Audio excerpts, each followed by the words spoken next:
Oi, pessoal. Espero que já tenham se levantado, que já tenham dado aquela passeadinha, esticado as pernas, depois de assistir a aula 1 do nosso assunto de hoje, que é lesão e morte celular, e que agora a gente vai começar o nosso segundo tempo de aula. E eu já vou avisando que, assim como a aula 1 foi um pouco mais extensa do que de costume, do que os outros resumos, né? Afinal de contas, nosso canal é resumos de patologia, então a gente tenta aqui enxugar ao máximo para que essas aulas sirvam para vocês como um pontapé para vocês irem estudar, ou então para aquela revisão antes da prova. Só que nem sempre dá, a gente precisa conversar sobre tudo que a gente quiser, né? Para que a gente possa ter um entendimento mais global, para que a gente possa ter um entendimento mais facilitado.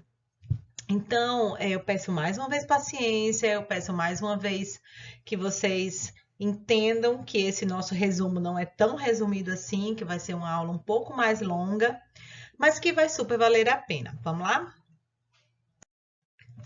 Nós vamos então continuar de onde nós paramos. Nós estávamos conversando sobre como alguns estímulos eles podem ser nocivos às células.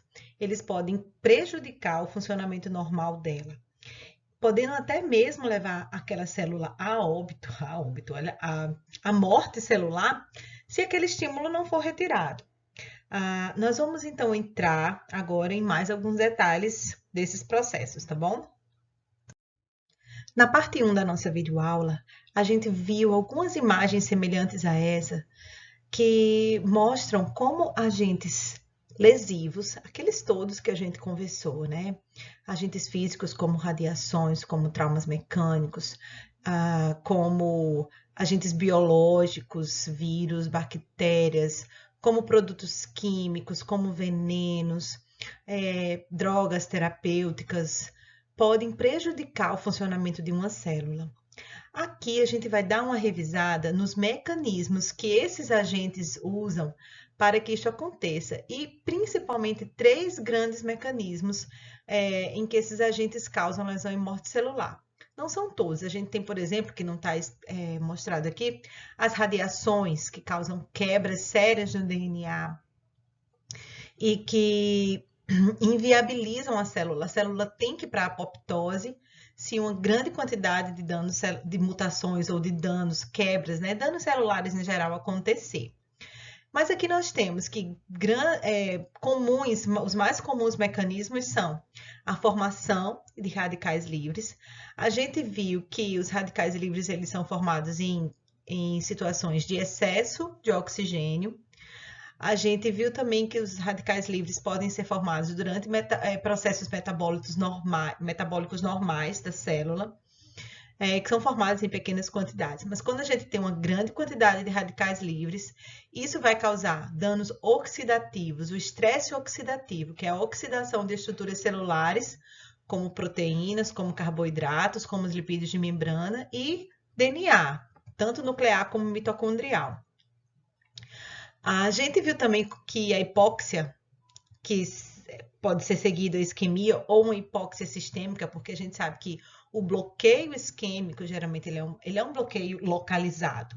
Tá? A hipóxia devido a uma isquemia, ele é um bloqueio localizado, que é devido à obstrução de um vaso.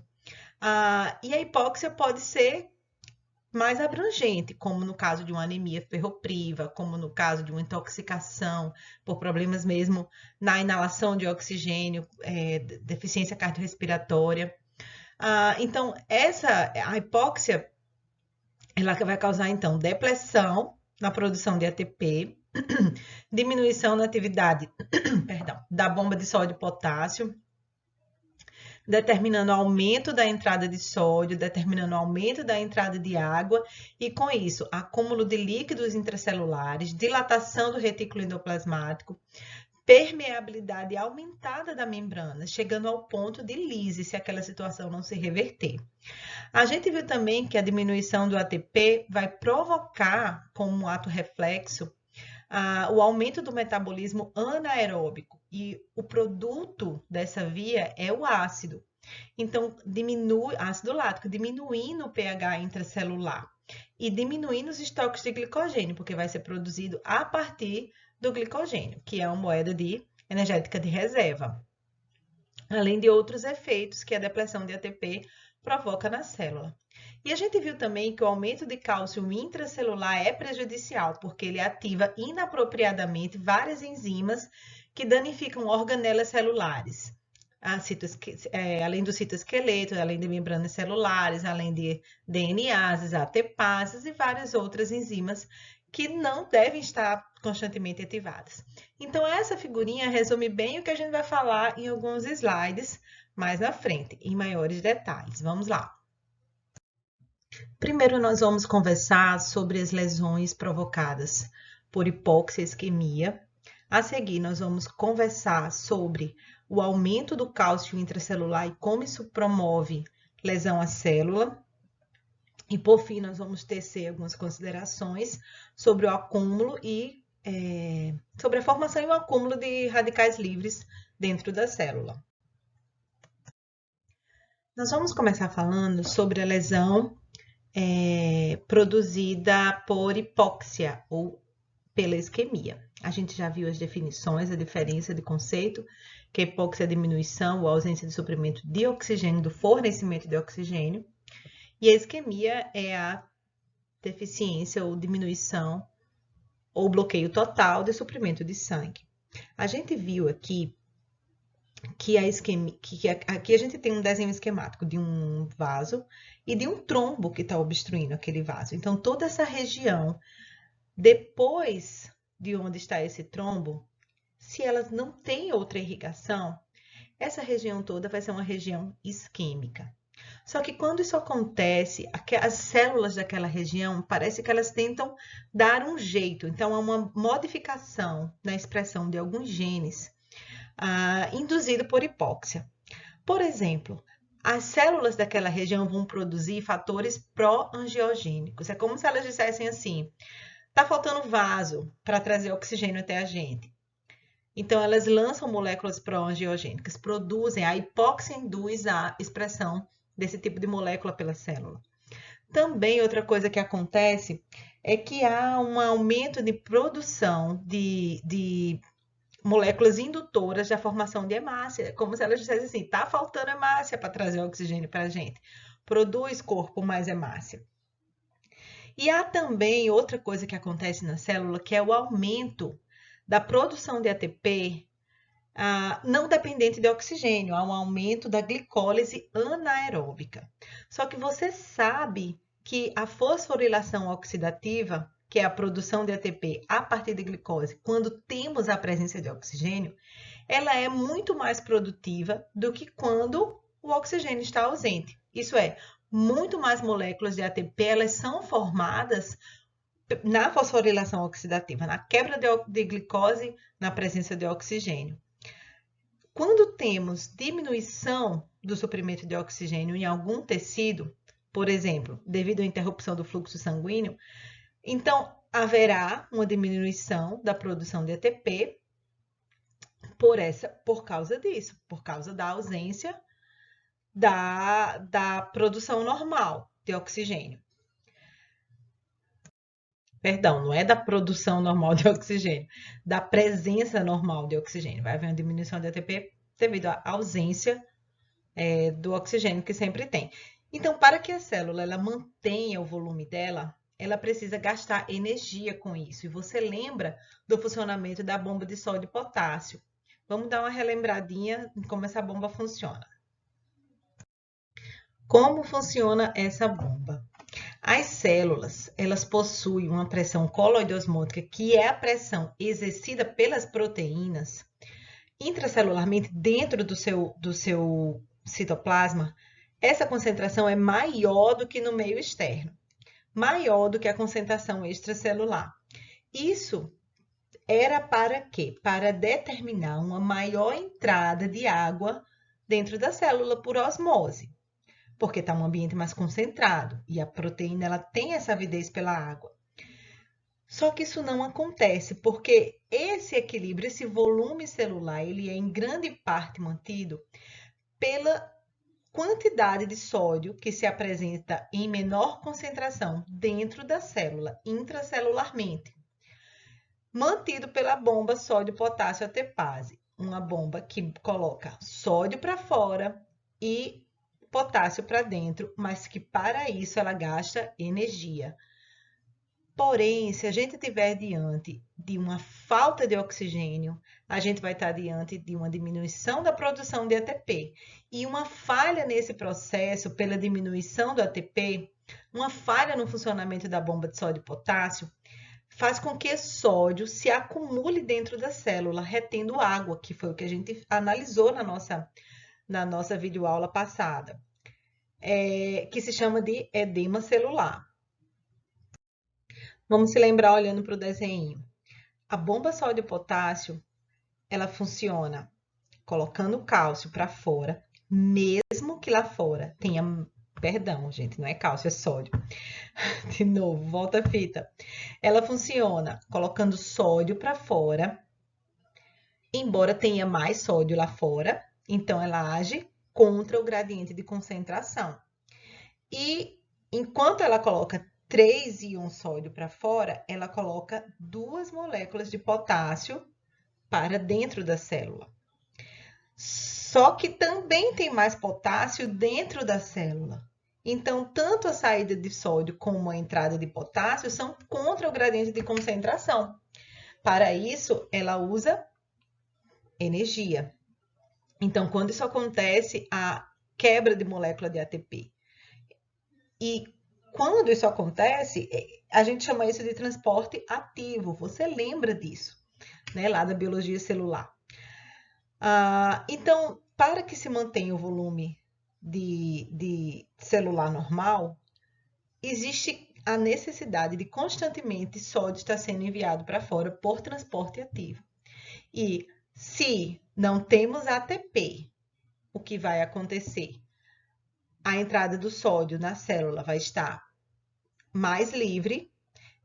Essa regulação da quantidade de sódio e potássio por transporte ativo vai estar prejudicada. Isso vai determinar o aumento da concentração de sódio dentro da célula e a entrada livre de água, porque o sódio atrai a água também para dentro da célula. A célula então vai ficar túrgida, edemaciada, e se aquilo não for revertido a tempo, se a bomba não voltar a funcionar a tempo, a célula vai sofrer dano na sua estrutura e vai sofrer lise, rompimento. Eu vou deixar aqui na descrição desse vídeo esse link para esse outro vídeo, mostrando, através de uma animação, como funciona a bomba de sódio e potássio, como ele envia os íons sódio para fora, contra o gradiente de concentração, e como envia os íons potássio para dentro, também contra o gradiente de concentração, utilizando o ATP para a realização dessa troca. E como isso influencia o equilíbrio iônico. Então, vá lá, eu te dou alguns minutinhos para você ir lá e voltar aqui rapidinho, tá bom? Assistiu lá? Deu para dar uma relembrada? Vamos resumir, então. Quando nós temos diminuição do fornecimento de oxigênio, isto é, quando temos um tecido hipóxico, haverá diminuição na produção de ATP, e uma das atividades celulares que será prejudicada é a bomba de sódio e potássio, porque ela consome bastante energia. Dessa forma, haverá uma maior entrada de sódio na célula e, consequentemente, maior quantidade de água também entrará. A célula, então, vai ficar edemaciada e, se essa situação se prolongar, a célula poderá romper, sofrerá um processo de necrose por coagulação. Ok? Continuando. Outra função celular que também é prejudicada quando a ATP diminui é a bomba cálcio-magnésio. Ela também é como está dizendo, é uma bomba, né? Então, funciona contra o gradiente de concentração. É essa bomba que mantém a concentração de cálcio intracelular muito menor do que a concentração de cálcio extracelular. Então, o íon cálcio ele está em maior concentração fora da célula e ele está em maior concentração dentro de algumas organelas, como mitocôndria e retículo endoplasmático, do que livre no citosol. Quando a gente tem uma deficiência de ATP, essa bomba, o funcionamento dessa bomba que retém os íons os íons cálcio em compartimentos celulares específicos ou em maior concentração fora da célula, essa bomba vai falhar, determinando o aumento de cálcio dentro da célula e determinando a saída de cálcio de dentro dessas organelas específicas. Qual é o problema disso? O problema disso é que o aumento da concentração desse cálcio citosólico vai ativar várias enzimas que possuem efeitos celulares ruins, deletérios. O cálcio funciona como cofator enzimático para várias enzimas, tais como ATPases, que degradam ATP, diminuindo ainda mais a quantidade de ATP na célula. Fosfolipases, que vão causar redução de fosfolipídios de membrana, e isso vai desestabilizar a estrutura da membrana. O cálcio também é cofator de proteases, que vão degradar proteínas da membrana e do citoesqueleto, prejudicando a membrana plasmática e a estrutura da célula, as proteínas estruturais da célula, e também endonucleases, né? Ele no citosol e também aumentado dentro do núcleo, vai causar lesão da cromatina nuclear. Isso não é desejável. Então, o cálcio ele precisa estar guardado nos compartimentos certos ou em maior quantidade no meio extracelular. O cálcio ele é importante para várias funções intracelulares. Você conhece, né, a contração muscular, por exemplo. Você conhece os bons efeitos do cálcio dentro da célula, só que na quantidade certa, no momento certo, não em grande quantidade, não o tempo todo livre no citosol. Isso é causa de lesão celular. Outro mecanismo de lesão celular que a gente já citou e a gente vai conversar um pouquinho mais agora é a presença de radicais livres em excesso dentro da célula, que nós chamamos lesões por radicais livres. Os radicais livres, a gente já falou que são espécies químicas que possuem um único elétron sem um par correspondente na órbita mais externa, na camada de valência, sendo, portanto, uma molécula muito energética, muito instável, muito reativa, porque ela então vai reagir de forma não específica com várias moléculas vizinhas, várias moléculas orgânicas. Então, os radicais livres constituem uma configuração química instável eletronicamente, acabei de falar, né? E por isso reagem com muitas moléculas adjacentes.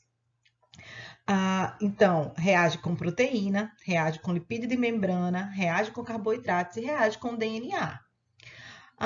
Os radicais livres, eles podem ser formados dentro da célula através do próprio processo de respiração celular. As células, quando elas geram energia, elas reduzem o oxigênio molecular em água, quebram a molécula de ATP, reduzindo o oxigênio molecular em água. Durante esse processo, pequenas quantidades de formas reativas de oxigênio, eles são produzidos no meio do caminho, no meio da via metabólica, como um produto indesejável da respiração mitocondrial. Essas são chamadas de espécies reativas de oxigênio. Alguns radicais livres são espécies reativas de oxigênio. Existem outras moléculas que também são espécies reativas de oxigênio, mas que não são radicais livres, como o peróxido de hidrogênio. Então, essa formação de radicais livres dentro da célula, aqui a gente tem inflamação, radiação, tanto a gente produz radicais livres no próprio processo de respiração celular, como também elementos exógenos, causas exógenas podem produzir espécies reativas de oxigênio, como radiação gama, radiação ultravioleta e radiação ionizantes qualquer, como raio-x, por exemplo. Excesso de oxigênio, que é o oxigênio tóxico, algumas substâncias químicas, lesão por reperfusão, quando você tem um segmento que não está sendo irrigado, e depois, que não está tendo suprimento sanguíneo, e depois, quando ele passa a ter, isso tudo causa aumento na produção de radicais livres. Esses radicais livres causam, então, essas várias ligações cruzadas, várias reações com moléculas, com biomoléculas, e isso causa lesão celular. Só que nós temos no nosso organismo também mecanismos para neutralizar esses radicais livres, para diminuir a ocorrência dessa lesão celular. E isso são os as moléculas antioxidantes. Espera aí que a gente vai falar sobre elas no próximo slide. Aqui, ó, as células elas têm sistema de defesas para prevenir lesões causadas pelos radicais livres, que são chamadas de moléculas antioxidantes. O que é que essas moléculas antioxidantes fazem? Elas reagem com esses radicais livres ou então impedem a formação de uma grande quantidade de espécies reativas de oxigênio. Só que o que elas fazem mais? Reagem, né, desestruturando aquela molécula de radicais livres. Então, existem algumas enzimas, por exemplo, que funcionam como antioxidantes. Por exemplo, a superóxido dismutase, a catalase, a peroxidase. Essas moléculas, essas enzimas trabalham em cima dos radicais livres e transformam eles em substâncias não prejudiciais às células. Eles neutralizam os efeitos desses radicais livres. E existem também moléculas não enzimáticas, como a vitamina C, né, o ascorbato, a vitamina A, caroteno, a vitamina E, selênio, zinco. Tá pequenininho aqui, né? Não dá para ver muito bem, mas a gente tem enzimas e outros tipos de moléculas que agem como radicais livres. Ou, perdão, que agem como antioxidantes. Exemplos de antioxidantes, acabei de falar, né? Enzimas como catalase, superóxido dismutase, glutationa, peroxidase, tioredutase e outras moléculas não enzimas, como selênio, como vitaminas A, C e E, como zinco. Então, um desequilíbrio entre o sistema de geração de radicais livres e de eliminação desses radicais livres causa o estresse oxidativo e que vai causar danos às membranas, danos à célula, como peroxidação lipídica de membranas, modificações oxidativas de proteínas e lesões no DNA. E aí, o que é que a gente tem que fazer para ajudar o nosso organismo? Consumir alimentos ricos em moléculas antioxidantes. E aí você tem um assunto vasto para você estudar, tá? A composição dos alimentos e onde você pode encontrar esses antioxidantes para ajudar a sua célula a não ficar num processo de estresse oxidativo. Você tem, por exemplo, o selênio presente em castanhas, em frutos do mar, em cereais integrais. Você tem o licopeno, presente em alimentos com a cor vermelhada, como tomate, como pimentão vermelho, como melancia, como beterraba. Você tem flavonoides presentes na uva. Você tem o beta-caroteno, que está presente nos alimentos de cor alaranjada, como cenoura, como laranja e outros. Então, é um exercício aí de estudar a composição dos alimentos e lembrar que o estresse oxidativo ele está relacionado a processos inflamatórios crônicos, tais como que geram, por exemplo, e que aumentam, né, a ocorrência e o crescimento de uma lesão tumoral maligna, do câncer e até doenças inflamatórias crônicas. Então, a gente tem que ajudar o nosso organismo a controlar esse estresse oxidativo, tá bom? Então, a gente falou de novo desses mecanismos que a gente tinha citado naquela parte 1 da aula, né? A deficiência de oxigênio, o excesso de oxigênio com formação de muitas espécies reativas de oxigênio e do aumento da concentração de cálcio intracelular e como esses mecanismos são deletérios à célula. Só que eu tenho uma pergunta para você. Quando é que a célula realmente morre? Qual você acha que é aquele evento bioquímico, né? O golpe letal que é responsável pelo que se chama de ponto sem volta, tá? Fez isso, não dá mais, acabou. Qual é esse momento da célula? O momento da irreversibilidade, que ela com certeza vai morrer. Grave bem essa informação. Principalmente dois eventos bioquímicos caracterizam a irreversibilidade da lesão, que são a incapacidade da célula reverter a sua função mitocondrial quando as suas mitocôndrias já sofreram danos funcionais tão grandes que não conseguem mais produzir ATP na quantidade normal, na quantidade que era antes, e a sua função não se reverte mais. Segundo, quando alterações profundas na estrutura da membrana acontecem. Haverá, então, rompimento da membrana. Haverá, então, extravasamento de conteúdo. quando estas células quando estas condições se estabelecem, a célula irá morrer.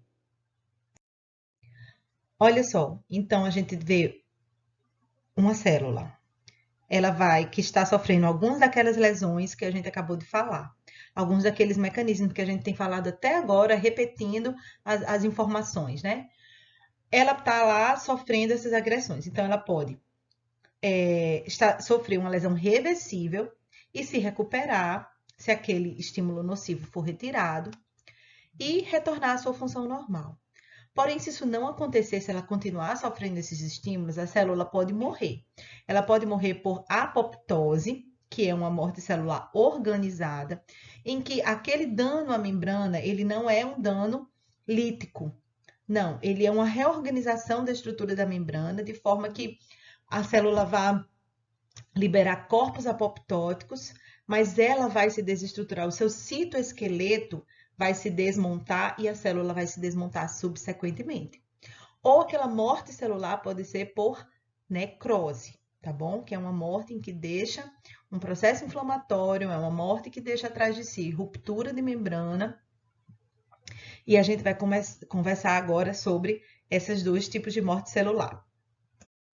Nós vamos conversar primeiro sobre a necrose, depois nós vamos conversar sobre a apoptose e, por fim, nós vamos citar alguma coisa sobre a necroptose, que é uma necrose, mas que não é uma necrose aleatória e desorganizada, mas sim controlada por conjuntos específicos de proteína, tal como que acontece na apoptose.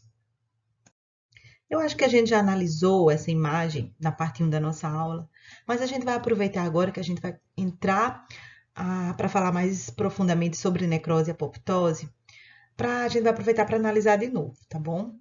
A gente tem, então, uma célula normal que sofreu lesão, né, por algum daqueles mecanismos ou por alguns daqueles mecanismos que a gente já viu, e que se aquela lesão se aquele agente que está causando a lesão for retirado, a célula pode se recuperar. Mas se aquilo demorar muito, se demorar muito a ausência de oxigênio, se demorar muito a quantidade de cálcio citosólico solto, se for muito intensa a exposição à radiação, se provocar muitos danos ao DNA e etc., a célula vai ser encaminhada para a morte, seja por necrose ou apoptose. No caso da necrose, nós temos o aumento do volume celular, nós temos o edema, a maior entrada de líquido, né, de água dentro da célula. Então, a célula vai ficar edemaciada e as organelas vão ficar edemaciadas também. Isso prejudicará a função delas mais ainda. Então, a gente vai ter dano à estrutura da membrana, rompimento da estrutura da membrana, falha na ação de algumas enzimas, extravasamento do conteúdo citoplasmático, desintegração do núcleo, e esse extravasamento do conteúdo citoplasmático de enzimas para o meio externo vai provocar a lise de componentes extracelulares também. Isso vai evocar uma resposta inflamatória. Isso vai ser considerado pelo nosso organismo como não próprio, como algo defeituoso que precisa ser retirado. Então, células inflamatórias chegarão àquele sítio para promover fagocitose e a limpeza da região. Mas na morte por apoptose, não. Na morte por apoptose, não temos extravasamento de conteúdos celulares, não temos dano à membrana, não temos processo inflamatório chegando. O que temos? Nós temos uma desmontagem do citoesqueleto, nós temos uma degradação do citoesqueleto, provocando a desorganização estrutural da célula. Então, as moléculas pró-apoptóticas são vários genes pró-apoptóticos são sequencialmente ativados e enzimas são sequencialmente produzidas, que vão degradar o citoesqueleto e que vão formar, então, corpos apoptóticos. Vai haver o brotamento de pedaços do citoesqueleto. Tá? E esses corpos apoptóticos, eles serão, então, um processo de fragmentação celular. Esses corpos apoptóticos serão reconhecidos pelos fagócitos e haverá, então, a fagocitose desses corpos apoptóticos, não havendo processo inflamatório associado. Nós vamos começar, então, falando especificamente sobre a necrose. Vem comigo.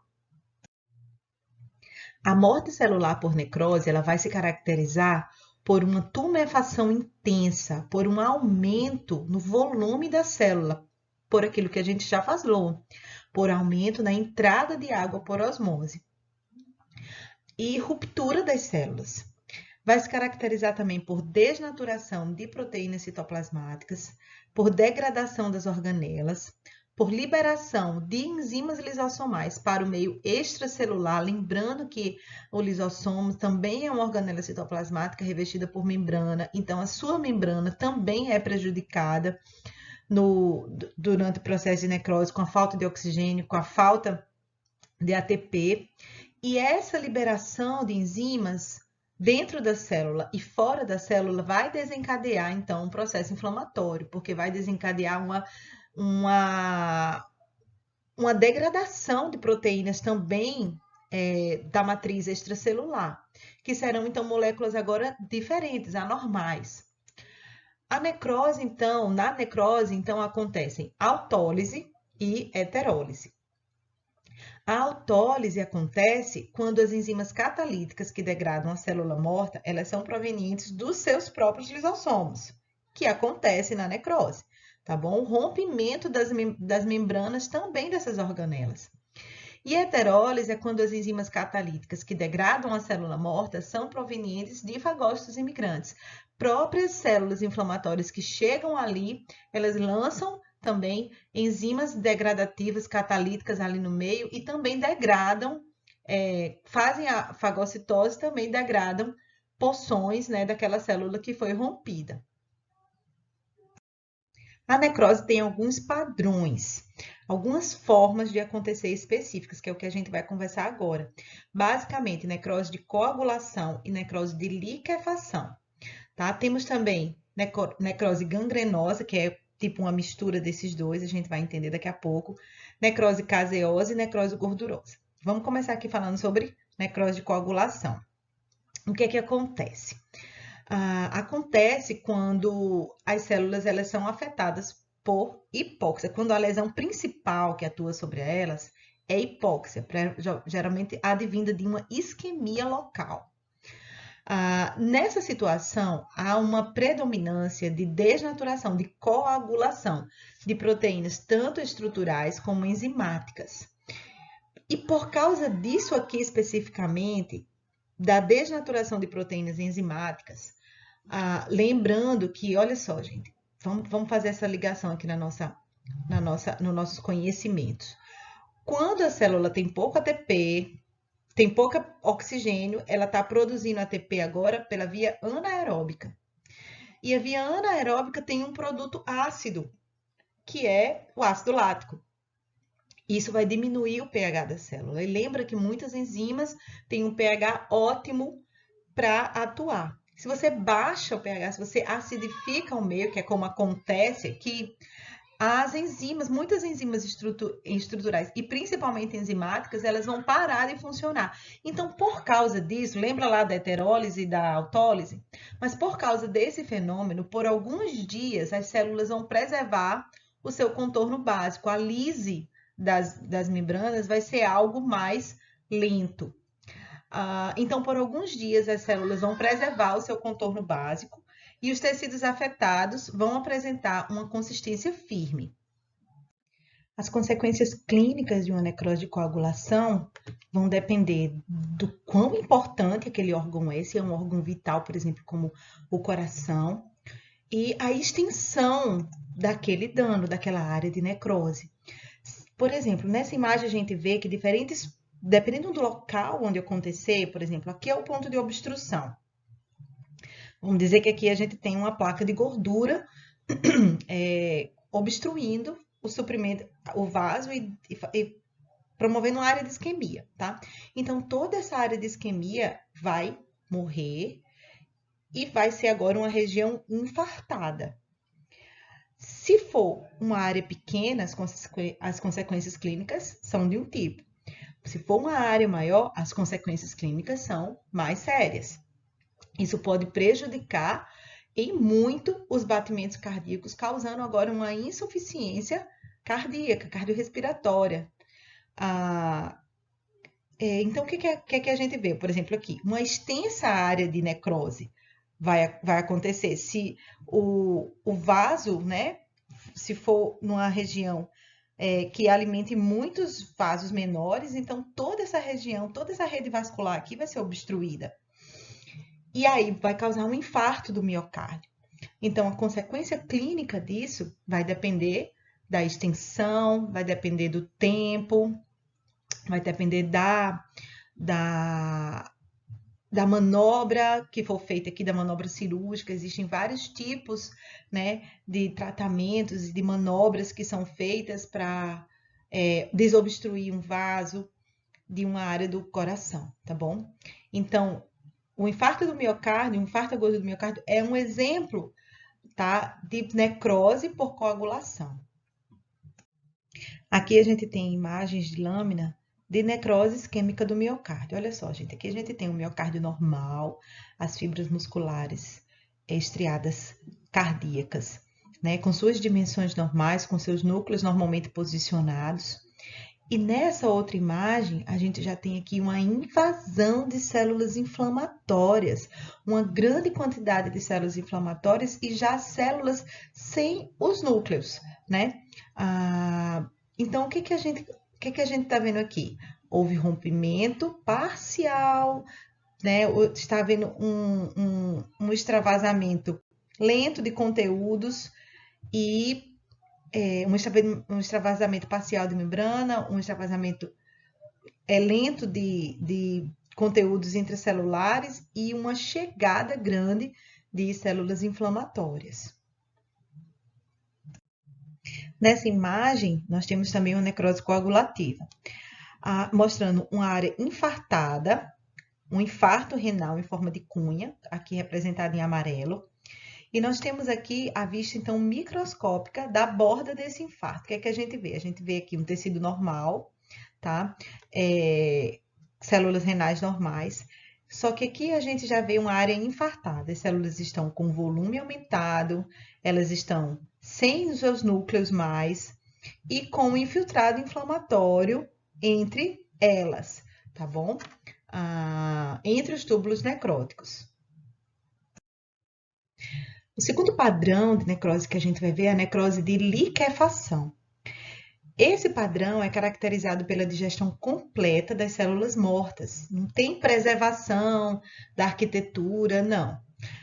Há uma digestão completa, transformando o tecido numa massa viscosa, semifluida ou líquida, mole, formando aquela massa orgânica, aquela papa orgânica sendo destruída pela ação de enzimas. E a necrose de liquefação, ela acontece geralmente devido a uma infecção bacteriana ou fúngica local, mais especificamente, mais comumente, uma infecção bacteriana. Com uma exceção, gente, quando ela acontece no tecido cerebral, a necrose de coagulação, porque a necrose de coagulação ela é mais por deficiência de oxigênio, enquanto que a necrose de liquefação é pela presença de bactérias, pelas endotoxinas bacterianas, pela ativação de enzimas, destruição mesmo do tecido, tá bom?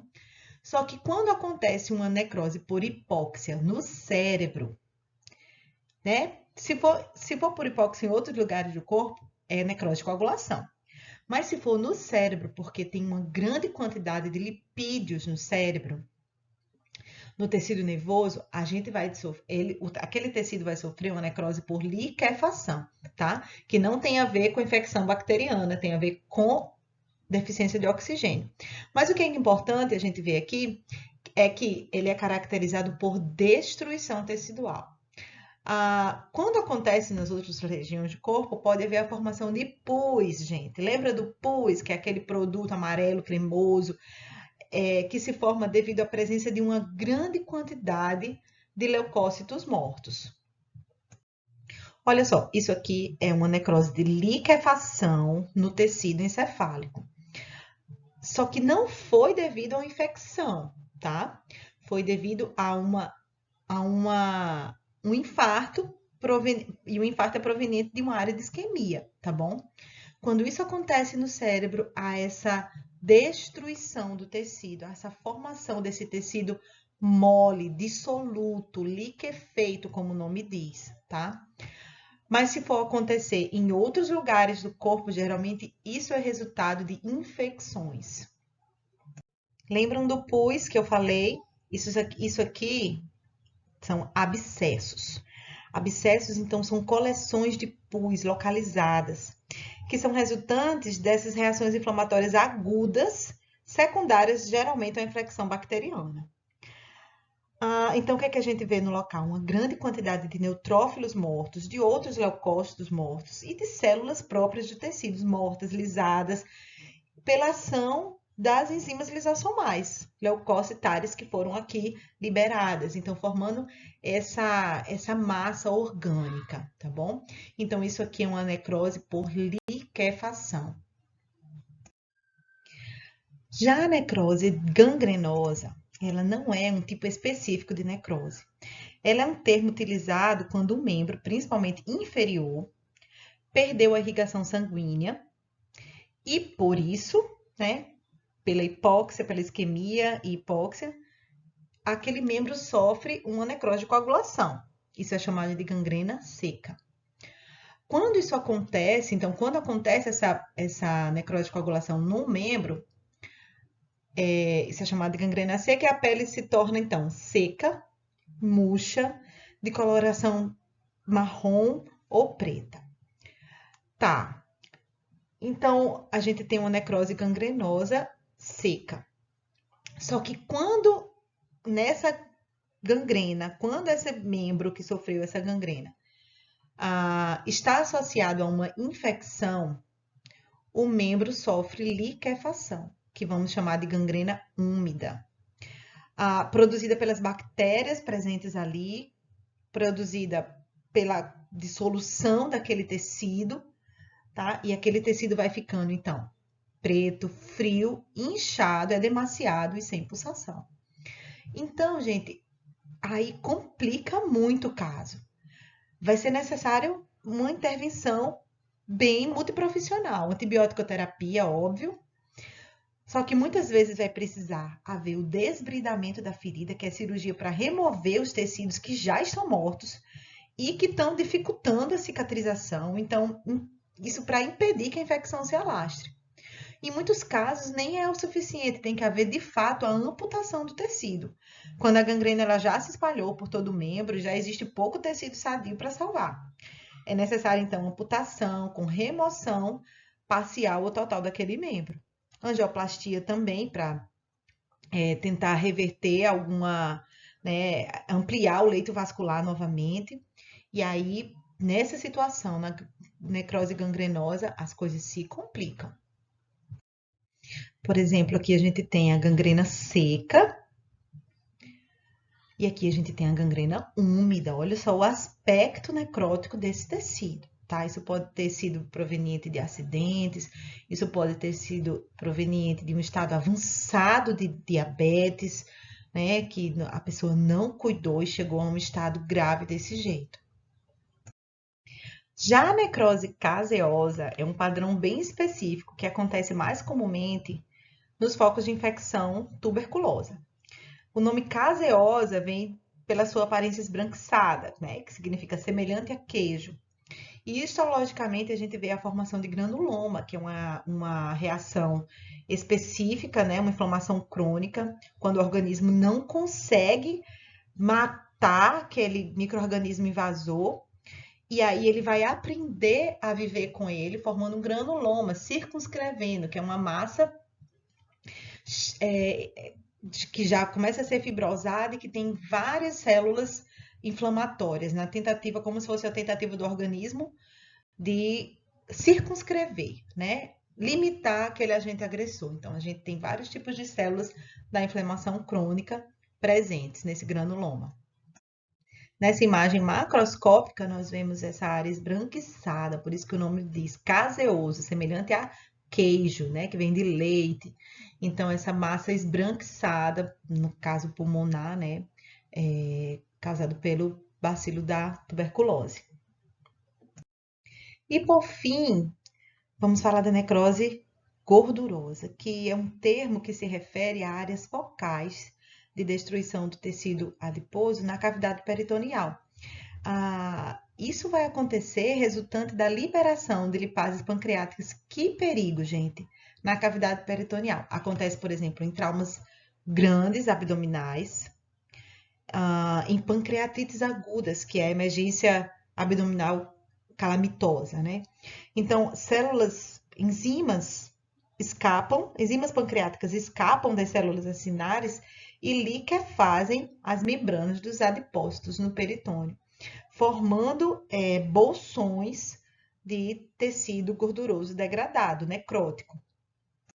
E esse tipo de necrose, ele se manifesta nesse padrão, nessa imagem macroscópica, que o patologista consegue ver esses pontos de saponificação de gordura na parede. Eles são, na parede peritoneal, eles são provindos, quando tem a liberação de ácidos graxos, quando você tem a degradação de adipócito, de gordura, né, dentro dos adipócitos.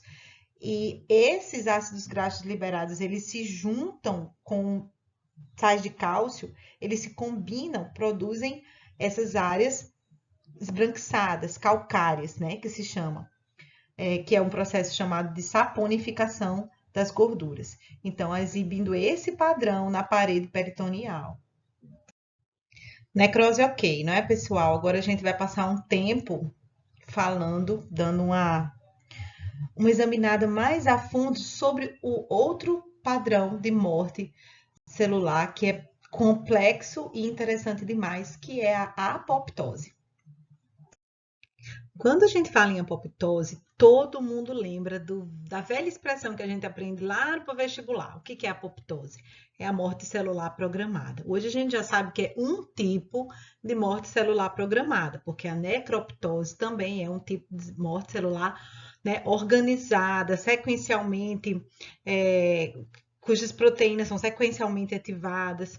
Mas a apoptose, ela é classicamente o que a gente costumou chamar de morte celular programada, porque ela acontece mediante um programa de suicídio controlado internamente e que se caracteriza pela desmontagem dos componentes celulares e formação de corpos apoptóticos revestidos por membrana que serão fagocitados por fagócitos. Então, quando a gente está falando de morte celular organizada, tanto a gente está se referindo ao fato dela ser coordenada por vias específicas, por conjuntos enzimáticos específicos, como também a morfologia do que acontece, ele é organizado, tá? A fragmentação, a forma como acontece a desmontagem da célula, a fragmentação dessa célula, a formação de corpos apoptóticos é tão organizada que não vai deixar um rastro de processo inflamatório atrás de si. Muito pelo contrário, a célula vai se desmontando, brotando pedaços dela. Nesses corpos apoptóticos, nós temos pedaços de citoplasma e pedaços de núcleo. E acontece uma mudança na conformação dos lipídios de membrana que fazem com que esses lipídios de membrana sejam reconhecidos por receptores específicos dos fagócitos e que sejam, então, fagocitados. Tá? Então, a gente fala organizado nesses dois sentidos, porque a gente vai ver daqui a pouco que a necroptose, ela também agora é uma morte programada, mas ela não é, o produto final dela não é organizado, bonitinho. Por quê? Porque também vai ter lise, vai ter inflamação, no caso da necroptose. Aqui não. Na apoptose, o que é que nós vemos? Que há o brotamento de corpos apoptóticos e o engolfamento de corpos apoptóticos. Só que não é tão simples assim. O que é que faz com que a célula ela se desmonte? E como isso acontece?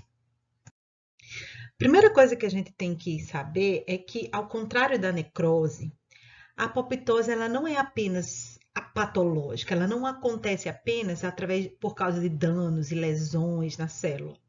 Não, ela também é um evento fisiológico. Por exemplo, a morte celular organizada, programada, ela acontece durante o desenvolvimento embrionário. A forma, o contorno corporal, a forma dos órgãos, o tamanho dos órgãos, os órgãos ocos, os órgãos tubulares, tudo isso vai contar com o processo de apoptose de várias células.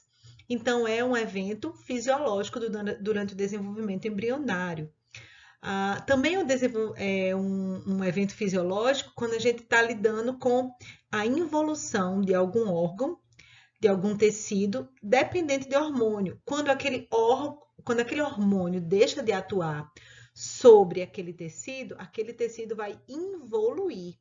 E ele involui, ele fica hipoplasiado, e essa hipoplasia, então, esse fenômeno adaptativo que a gente já conversou sobre ele, tem a ver com a diminuição na quantidade de células. Acontece, por exemplo, na mama após a lactação, acontece no endométrio a cada ciclo, né, menstrual, que a gente vai ter aquela hipoplasia, aquela morte, né, de tecido excedente. A gente tem, por exemplo, outro evento fisiológico, que é a morte de células imunes autorreativas.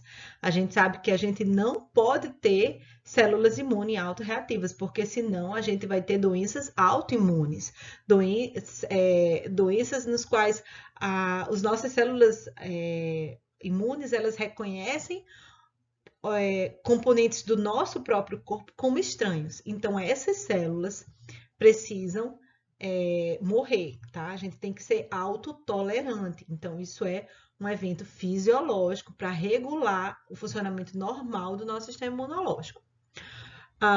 Por exemplo, também, quando acontece a renovação dos tecidos lábeis, existem tecidos do nosso organismo que têm um alto índice de renovação, como os epitélios, como o tecido sanguíneo. E quando células novas são formadas, células mais velhas, células mais antigas precisam morrer, e essa morte se dá por apoptose, algumas vezes por descamação, né? Que não é a morte mesmo, mas ela descama. Mas quando acontece a renovação celular, tem que haver a perda celular para que aquele tecido possa ter uma quantidade de células estável. Também, após uma resposta imunológica, algum agente biológico, por exemplo, uma infecção bacteriana. Numa infecção bacteriana é utilizada uma grande quantidade de leucócitos.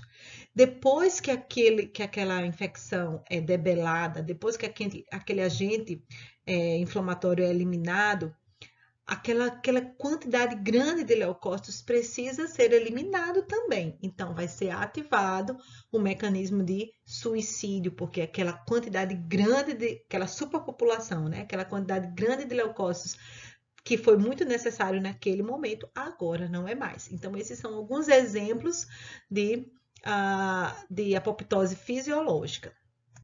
E temos causas patológicas da apoptose. Por exemplo, dano ao DNA. Dano ao DNA, se uma célula sofre várias lesões no DNA, várias mutações, várias quebras, o que é que pode causar essas quebras de DNA? A gente já falou na primeira parte da nossa aula. Radiações ionizantes, alguns tipos de medicamentos muito citotóxicos, excesso de espécies reativas de oxigênio, né, que podem ser radicais livres ou não. Então, isso causa dano ao DNA.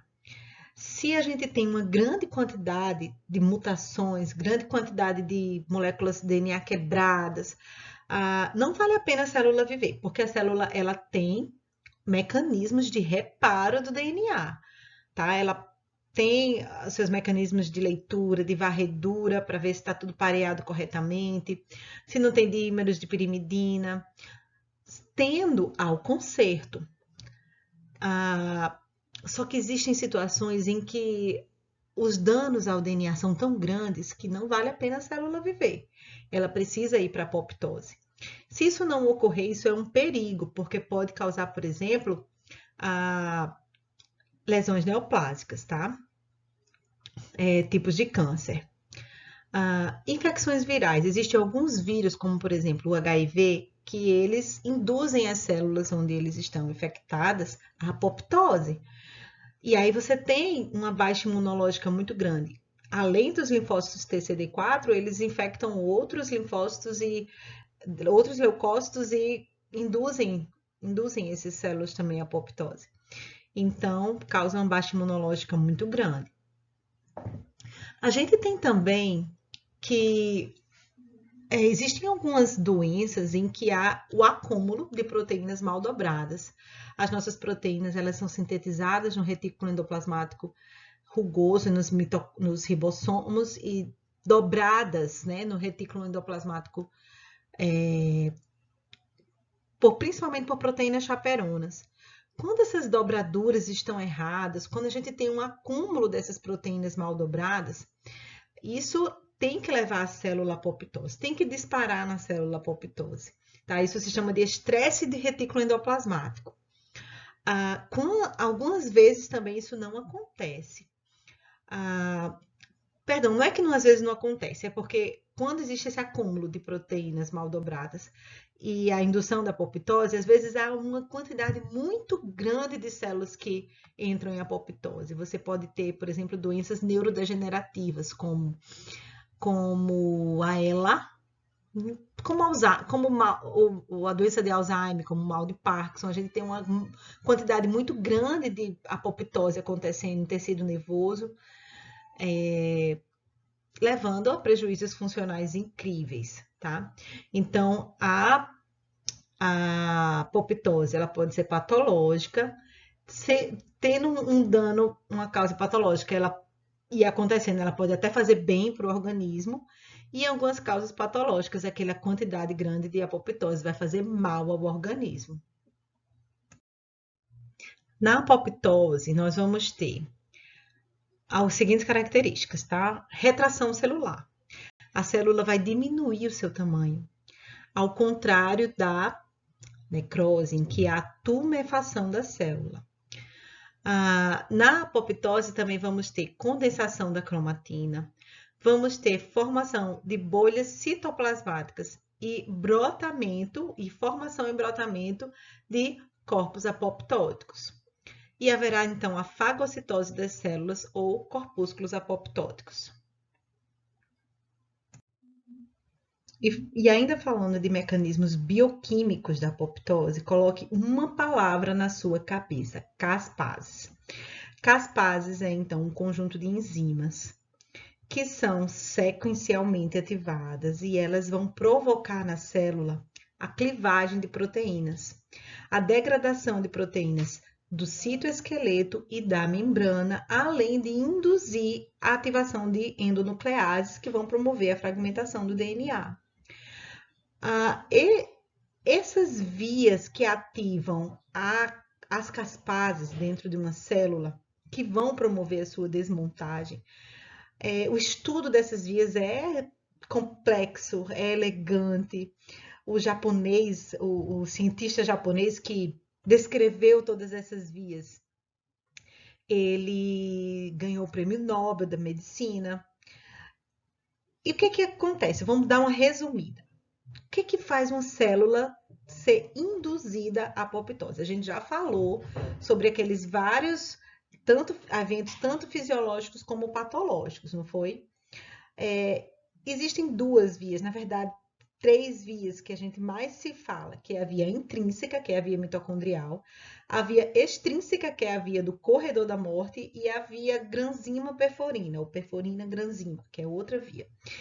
O que acontece? Uma é ativada, a via intrínseca, né, como o próprio nome sugere, é ativada dentro da célula por mecanismos que estão relacionados com a liberação de enzimas da membrana externa da mitocôndria para o meio intracelular, induzido por radiação, toxina, acúmulo de radicais livres. Então, algumas dessas coisas ativam a família de proteínas. Existe uma família de proteínas chamada BCL2, que tem ali tanto proteínas pró-apoptóticas como proteínas anti-apoptóticas. Então, há um descontrole uma modificação na expressão dos genes que produzem proteínas pró-apoptóticas, liberando proteínas específicas como citocromo C da mitocôndria para o meio intracelular, para o citosol. Essa quantidade, essas moléculas que são liberadas, elas vão induzir a ativação de caspases iniciadoras. Caspases, elas estão livres na célula como proenzimas, como zimogênios, como enzimas não ativadas. E por exemplo, na via intrínseca, essas proteínas aqui vão ativar essas caspases iniciadoras. Essas caspases iniciadoras vão ser clivadas e ativar as caspases efetoras. E essas caspases efetoras vão produzir, né, a clivagem e degradação de proteínas do citoesqueleto e da membrana. E a via extrínseca também, mediadores de fora, como o fator de necrose tumoral, como outros fatores indutores de apoptose, se ligam nesses receptores, e é como se fosse um corredor da morte. A célula vai ali entrar numa via para morrer. Proteínas adaptadoras vão se ligar a caspases iniciadoras, ativar essas caspases efetoras. Enfim, várias coisas acontecem, mas o que vai desencadear e vai fazer a execução?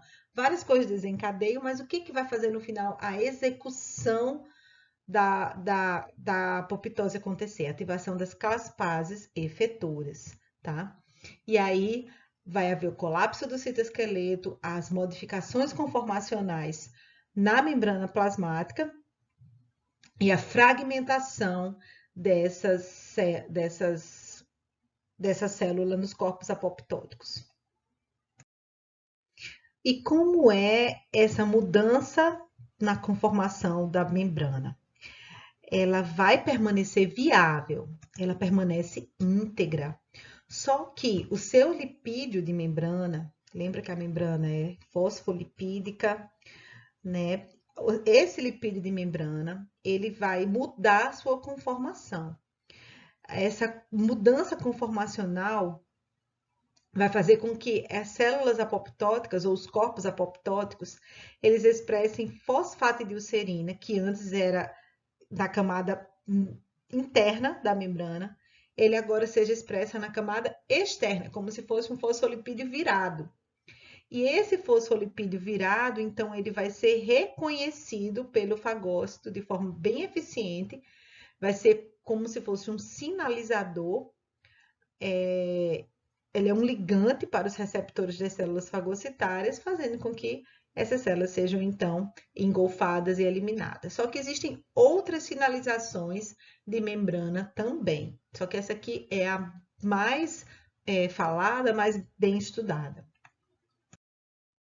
E para a gente fechar, vamos analisar esse quadrinho, que ele faz uma análise comparativa, resumida, entre a necrose e a apoptose. Na necrose, a gente tem que o tamanho celular, ele geralmente está aumentado, a célula está edemaciada, está com acúmulo de água em seu citoplasma. Enquanto que na apoptose, o volume celular está reduzido, a célula e o núcleo eles se contraem.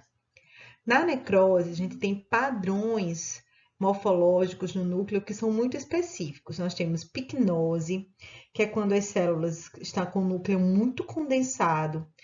Nós temos cariorrex, que é quando as células estão com o núcleo picnótico, né, bem condensado e também fragmentado. E nós temos o padrão de cariólise, que é quando a perda do conteúdo do contorno nuclear das células. A célula fica sem aquela carioteca e sem o contorno bem definido do núcleo. Enquanto que na apoptose, o núcleo ele também se fragmenta.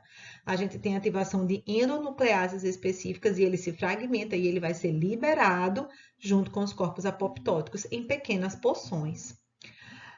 Na necrose, a membrana plasmática ela é danificada porque vai ter poros, vai ter lise. E na apoptose, não, a membrana plasmática ela está intacta. O que acontece é uma alteração na estrutura, na orientação dos lipídios, mas a membrana ela está íntegra. Na necrose, o conteúdo celular ele vai extravasar e vai haver a digestão enzimática, enquanto que na apoptose o conteúdo celular ele vai estar intacto e ele vai ser liberado nos corpos apoptóticos à semelhança do que acontece com os elementos do núcleo.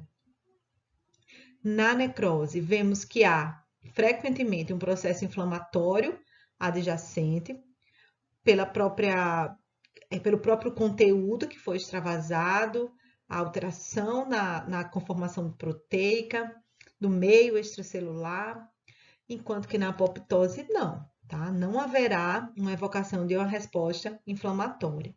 A necrose ela é sempre patológica, enquanto que a apoptose ela geralmente é fisiológica, tem muito mais eventos fisiológicos de apoptose do que patológicos, mas vários mecanismos patológicos também induzem apoptose, como a gente viu, infecções virais, dano severo ao DNA irrecuperável, né? E acúmulo, né, o estresse do retículo endoplasmático, acúmulo de proteínas mal dobradas. Então, há motivos, causas fisiológicas e patológicas. E para terminar, a gente precisa tecer algumas considerações sobre a necroptose. A necroptose, como o nome já sugere, é um fenômeno de morte celular que compartilha aspectos da necrose e da apoptose. Mas como assim? Vamos pensar primeiro em termos morfológicos. Morfologicamente, o padrão da necroptose, ele se assemelha à necrose. É uma morte caracterizada por diminuição de ATP, que vai levar à tumefação celular e organelar, né, por edema celular e organelar. Vai haver geração de radicais livres, causando todas aquelas modificações celulares que a gente já viu. Vai haver liberação de enzimas lisossomais, com degradação de conteúdos celulares e ruptura de membranas. Então, morfologicamente, o padrão é semelhante à necrose. Só que, a semelhança da apoptose, a necroptose ela é desencadeada e ela é coordenada por vias de transdução de sinais específicas que não são coordenadas e realizadas e efetuadas pelas caspases, tá? São outros conjuntos enzimáticos que fazem isso. E funciona da seguinte forma: começa de um modo semelhante à apoptose, a forma extrínseca da apoptose. Isso é, com a ligação de um receptor ao seu ligante, que o padrão mais estudado é o do fator de necrose tumoral. A gente tem, por exemplo, isso aqui é um receptor de fator de necrose tumoral, TNFR1, receptor, e aqui essas bolinhas aqui seria o ligante, fator de necrose tumoral. Esse mediador químico, essa citocina, uma vez que ativa esse receptor, ele vai provocar o recrutamento de várias proteínas quinases. E esses complexos formados podem ativar a caspases. As caspases iniciadoras, efetoras, e por aí vai. Se tudo der certo, se elas forem ativadas, a morte que vai acontecer é a morte por apoptose. Só que existem algumas situações na célula, por exemplo, a infecção por alguns vírus, como o citomegalovírus humano, né? O CMV. O citomegalovírus humano, ele tem mecanismos que fazem com que a ativação das caspases não aconteça. Ele provoca falha na ativação das caspases. Se isso ocorre, outros mecanismos são gerados dentro da célula, outras quinases são ativadas, ou as mesmas, mas esses outros mecanismos vão causar alterações metabólicas, tais como diminuição da quantidade de ATP, a gente já sabe que isso vai gerar um colapso bioenergético, o aumento da produção de espécies reativas de oxigênio, que vai causar tudo aquilo que a gente já conhece, que a gente já conversou, peroxidação lipídica de membranas, peroxidação lipídica dos lipídios de membrana e dos lisossomos, tumefação de organelas, danos ao DNA, e isso vai gerar no final um padrão de morte celular parecido com quem? Com a necrose. Então, é aqui que está a chave. O mecanismo de ativação semelhante, Mas se houver uma falha na ativação das caspases, não vai ocorrer aquela morte toda organizada. Ao contrário, o que acontecerá é uma ativação de um padrão de morte semelhante à necrose. Então, a gente tem aqui uma necroptose, que ela é ativada, que ela é iniciada por mecanismos semelhantes à apoptose, mas que há uma falha na ativação das caspases, e aí o padrão que vai se estabelecer aqui agora é o padrão da necrose. Por isso que ela é chamada de morte de necrose programada. A necroptose é chamada de necrose programada, sequencialmente ativada. Ok, pessoal? Então, assim, a necroptose, a apoptose são complexos. Por enquanto tá bom, a gente tá aqui para resumir, para depois você correr lá no seu livro e você aprender um pouco mais. E essa é a hora de fazer isso, tá bom? Agora é hora de estudar. A gente deu uma pincelada nesses assuntos, só que você precisa ler, você precisa fazer os seus apontamentos, você precisa fazer o seu mapa mental, os seus, né, os seus resumos, para que esse conteúdo fique bem fixo na sua cabeça. Tá bom, pessoal? Até a próxima aula, então.